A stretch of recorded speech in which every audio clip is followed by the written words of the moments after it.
Hi అండి అందరికీ. Welcome to my channel. ఏదైనా స్వీట్ తినాలనిపిస్తున్నప్పుడు ఖచ్చితంగా ఈ రెసిపీ ట్రై చేయండి. చాలా అంటే చాలా టేస్టీగా ఉంటుంది. మళ్ళీ మళ్ళీ చేసుకొని తింటారండి. అంత బావుంటుంది. పిల్లలకైతే చెప్పనవసరం లేదు. చాలా ఇష్టంగా తింటారు. ఇన్‌స్టంట్‌గా అయిపోతుంది. చాలా టేస్టీగా ఉంటుంది కాబట్టి ఖచ్చితంగా ట్రై చేయండి. వీడియో నచ్చితే నా ఛానల్‌ని లైక్ అండ్ సబ్స్క్రైబ్ చేసుకోండి. ముందుగా ఒక మిక్సింగ్ బౌల్‌లో ఒక కప్పు గోధుమ పిండి, కొంచెం సాల్టు, 1 టేబుల్ స్పూన్ ఆయిల్ కానీ, నెయ్యి కానీ వేసిన తర్వాత కొంచెం పసుపు వేసి ఇలా కలుపుకోవాలి. ఇలా కలిపిన తర్వాత కొంచెం కొంచెం వాటర్ వేస్తూ పిండిని సాఫ్ట్‌గా కలుపుకోవాలండి. ఇలా కలిపేటప్పుడు 1 టేబుల్ స్పూన్ ఆయిల్ కానీ, నెయ్యి కానీ వేసి ఒక 2 నిమిషాలు మంచిగా మర్దన చేయాలి. ఇలా చేసిన తర్వాత మూత పెట్టి పక్కన పెట్టేయండి.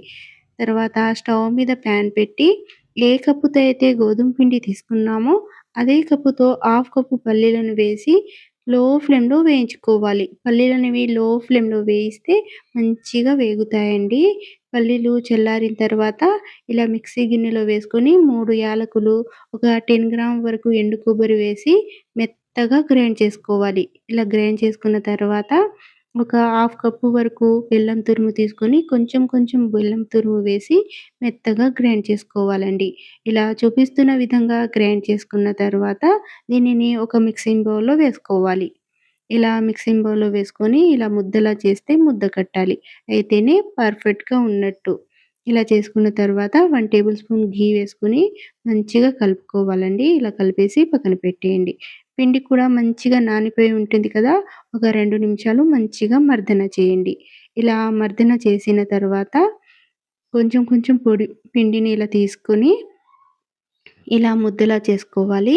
ఇలా చేసుకొని ఇలా స్టఫింగ్ అనేది మంచిగా వేసుకోవాలండి. ఇలా వేసుకొని కొనలను ఇలా చూపిస్తున్న విధంగా మంచిగా ఫిల్ చేసుకోవాలి. ఇలా చూపిస్తున్న విధంగా చేయండి. ఫిల్లింగ్ అనేది బయటికి రాదు. చాలా అంటే చాలా మంచిగా చేసుకోవచ్చు. ఫస్ట్ టైమ్ చేసినా పర్ఫెక్ట్‌గా చేస్తారు. ఇలా చేసుకున్న తర్వాత కొంచెం పొడి పిండి చల్లి చపాతీల్లాగా చేసుకోవాలి. చపాతీల్లాగా చేసుకోవాలి కానీ కొంచెం మెల్లగా ఒత్తాలండి. గట్టిగా ఒత్తొద్దు. మెల్లగా ఒత్తితేనే స్టఫింగ్ అనేది బయటికి రాదు. పర్ఫెక్ట్‌గా అవుతుంది. ఇలా అయిన తర్వాత పెనం అనేది వేడిగా ఉండాలండి. వేడిగా ఉన్న పెనం మీద ఇది వేసిన తర్వాత వెంటనే ఇంకో వైపుకి తిప్పేయాలి. ఇలా వెంటనే ఇంకో వైపుకి తిప్పి 1 టేబుల్ స్పూన్ ఆయిల్ కానీ, ఘీ కానీ వేసుకోవాలి. ఇలా వేసుకొని మళ్ళీ వెంటనే ఇంకో వైపుకి తిప్పేయాలండి.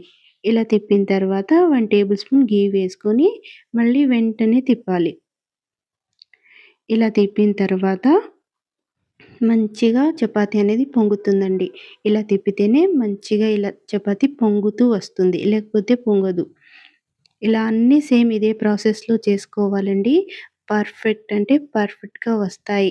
మనం ఒకటి గుర్తుపెట్టుకోవాల్సింది ఏంటంటే, ఇలా చేసుకున్నప్పుడు ఫిల్లింగ్ అనేది మంచిగా చేసుకోవాలండి. స్టఫింగ్ ఇలా వేసుకున్న తర్వాత కొనలు మంచిగా తీసుకొని ఇలా చూపిస్తున్న విధంగా ఫిల్లింగ్ అనేది మంచిగా చేసుకోవాలి. ఇలా చేసుకున్న తర్వాత కొంచెం మెల్లగా ఇలా ఒత్తుతూ ఇలా చేసుకొని పొడిపిండి చల్లి మెల్లగా ఇలా చపాతీ కర్రతోని మెల్లగా ఒత్తాలి.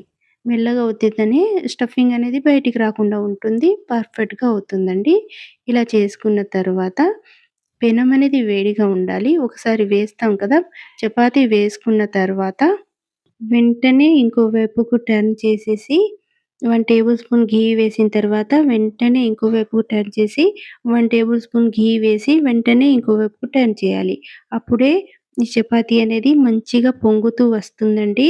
సో, ఇదే ప్రాసెస్‌లో మీరు కంటిన్యూ అయితే మంచిగా పొంగుతూ పర్ఫెక్ట్‌గా అన్నీ ఇలాగే చేసుకోవచ్చు. కంపల్సరీ నేను చూపిస్తున్న విధంగా ట్రై చేయండి. మంచిగా పొంగుతూ పర్ఫెక్ట్‌గా వస్తాయండి. సో, కంపల్సరీ ట్రై చేయండి. వీడియో నచ్చితే నా ఛానల్‌ని లైక్ అండ్ సబ్స్క్రైబ్ చేసుకోండి. Thanks for watching.